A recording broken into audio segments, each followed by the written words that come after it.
Greetings, my dear viewers. It is I, Drehon, and welcome back to Dungeons & Dragons Character Conversion.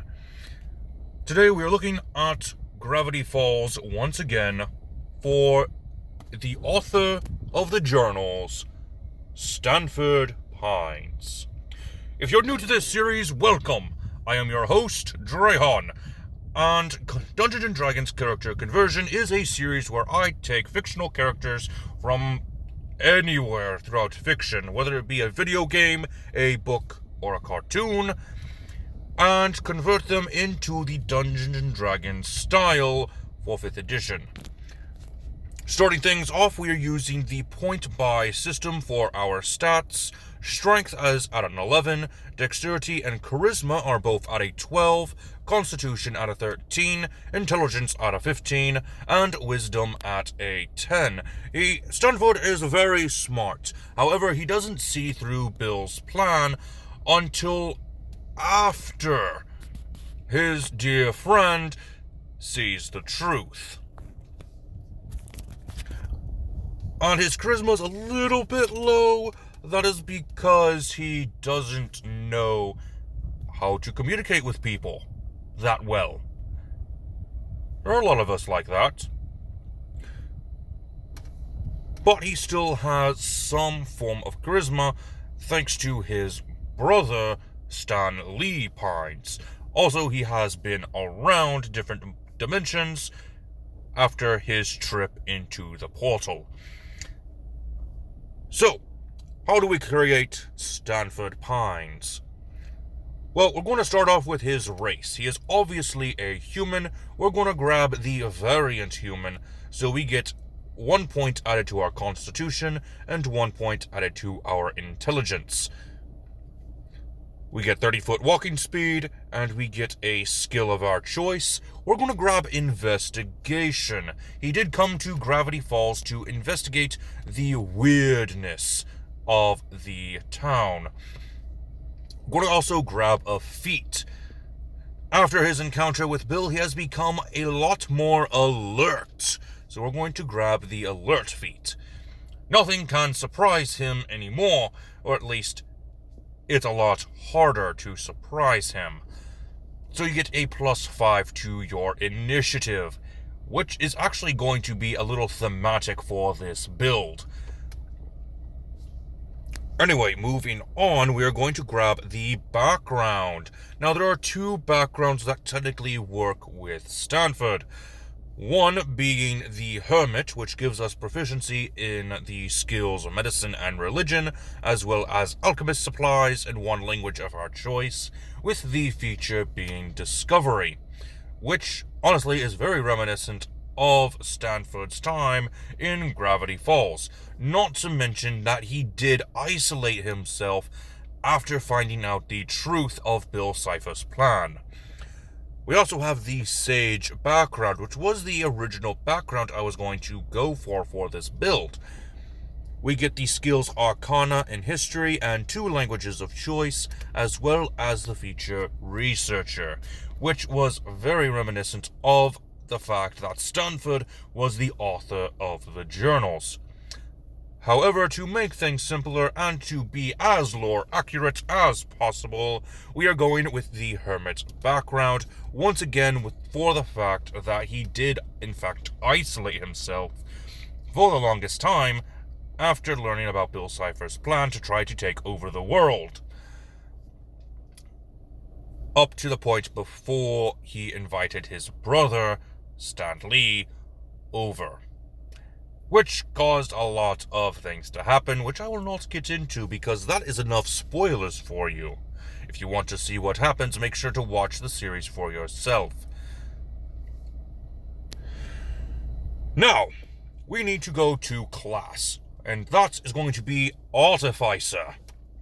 Since, well, Stanford is an inventor, we see as much in the background of the backstory of Stanford when he is first introduced. We get a D8 hit die, as well as starting hit points of 8 plus our Constitution modifier, which, by the way, is a +2. So, a good starting hit points. Proficiencies in light armor, medium armor, shields, as well as simple weapons, thieves' tools, tinker's tools, and smith's tools. Saving throws in Constitution and Intelligence, and skills will be Arcana in History. We get the ability Magical Tinkering and Spellcasting, which uses our Intelligence modifier. I would recommend that you use the recommendation of using these spells from the Artificer as if it were inventions of some kind, as explained in the Eberron book. It looks like everyday technology, but it's actually magic, which is pretty cool. Moving on to level 2 Artificer, we get the Infuse item ability, and I will give 2 recommendations on item infusions at the end of the video, because those are going to be somewhat important for the build. Level 3 Artificer, Stanford has a thing for guns. I mean, we've seen him use guns a lot after his time on the show being revealed. So, honestly, the Artificer Specialist Artillerist makes the most sense. With tool proficiencies in Woodcarver's tools, your Artillerist spells being Shield and Thunderwave, and you also get your Eldritch Cannon. And just for being a level 3 Artificer, you get the right tool for the job. Moving on to level 4 Artificer, we're going to increase our Dexterity and our Charisma each by 1. This is because we are about to multi-class. And there are 2 different classes that I would like to show you. One, not as important, but is still rather useful for the lore of Stanford Pines.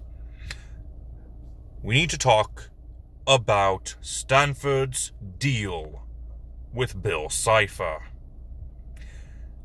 Since Stanford did make a deal with Bill Cipher, we need to make sure he is a warlock. And according to the rules of the warlock, even if you break off your deal with your patron, you still have the powers that were given to you. Which, honestly, is hilarious, but it works. Your otherworldly patron is Bill Cipher, which there are technically 2 patrons that could work, one of them being the Great Old One, since Bill Cipher seems to have some sort of eldritch horror vibes to him. However, Bill Cipher is classified as a dream demon. Yeah. I'll give you 2 hints as to what other type of demon has that category. Anywho, the Fiend Patron gives us Dark One's Blessing, which is a pretty good ability. Also, for being a warlock, we get the Pact Magic, which uses our Charisma modifier. Now for the main reason we went for Warlock, and that was for our Eldritch Invocations. Beguiling Influence, which gives us proficiency in Deception and Persuasion. And we also get Eyes of the Runekeeper, which is the most important one, as we are able to read all writing. All written language we can read. Now, you could just outright ignore the Warlock levels and just use Tasha's Cauldron of Everything and grab the feat Eldritch Adept, which allows you to gain 1 Eldritch Invocation, Eyes of the Runekeeper being the most important one. Stanford's been around. I'm sure he has learned to read every written language. Speak it, probably not. Read it, most definitely. Now we're going to multi-class once again. This time we are going into Fighter. This is the more important one of the 2 multi-classes. We get a D10 hit die, proficiency in martial weapons, and we get a fighting style. Go with superior technique to grab the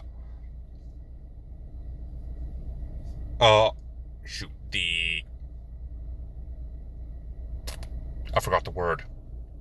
The maneuver trip attack. And also we get the feature Second Wind to be able to heal ourselves as a bonus action once per long rest.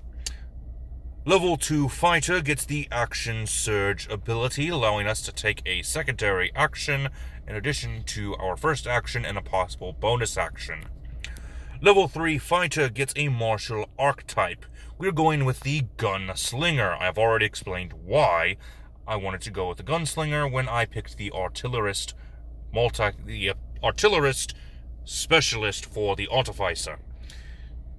We get proficiency in firearms, which we probably would have gotten as an Artificer proficiency as well, so that doesn't really matter. What does matter is the Gunsmith. We are able to build our own guns, as well as ammunition, which is awesome. That is a Stanford thing. Being able to build your own inventions. It's awesome. We also get the feature Adept Marksman, which gives us trick shots. The trick shots you will want are Deadeye Shot and Piercing Shot. You also get the trick shot save DC of 8 plus your proficiency bonus plus your dexterity modifier.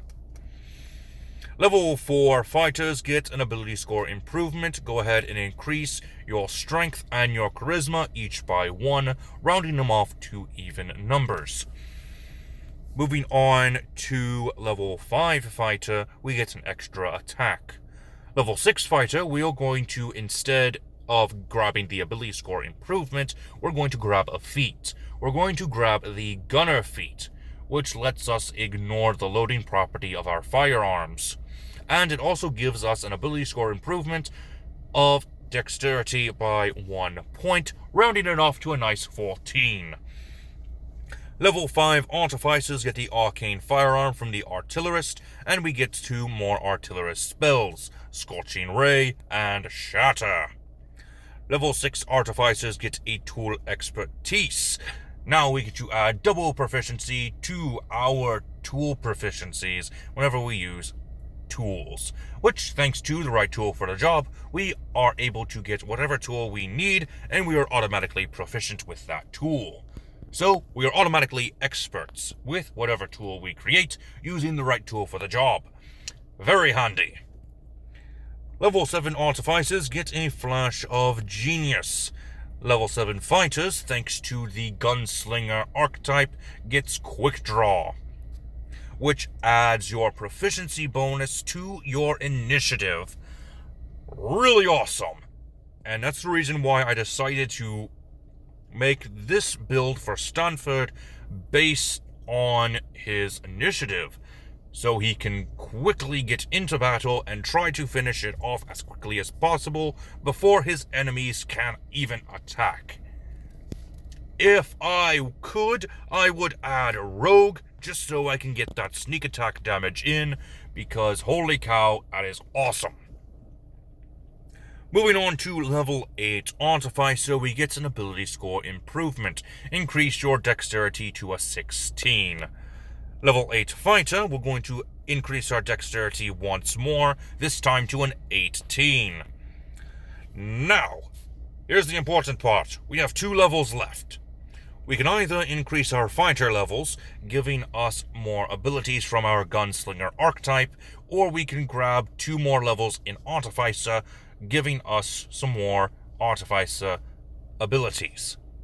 I decided to go with the Artificer, of course.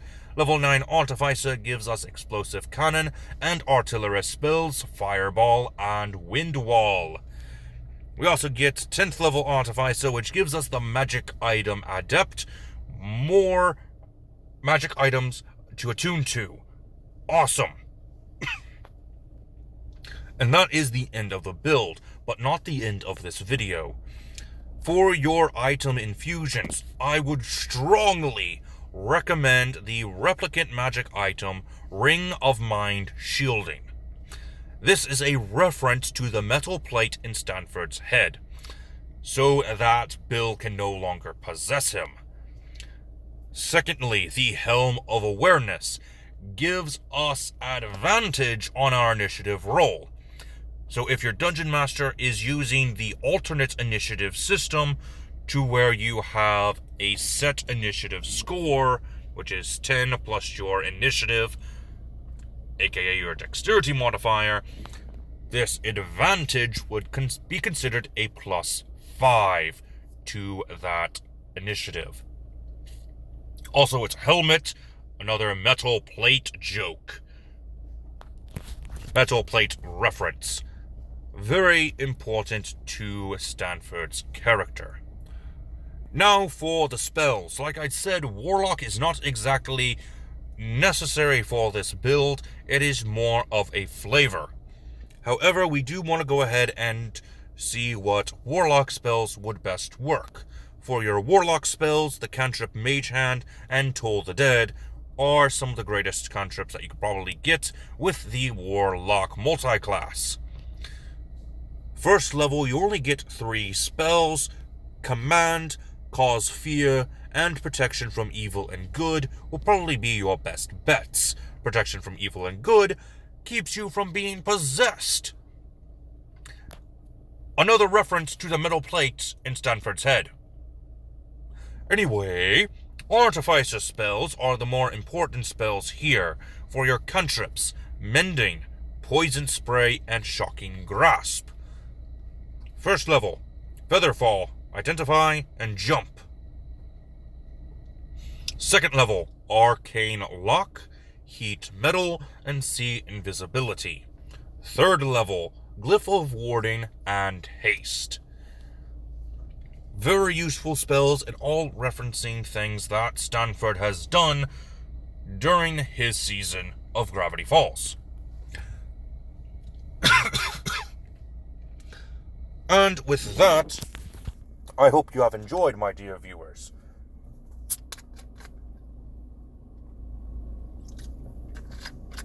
That is the end of this build and this video. If there is a character you would like to see in the Dungeons & Dragons style, please let me know down in the comment section below. Next week, I have plans for my next video for the 100 subscriber special and another Pathfinder build. I just need to go over the books to see if I get things correct, since I am still not used to the Pathfinder system. Anyway, until next time, this has been Drehan, and I am offline.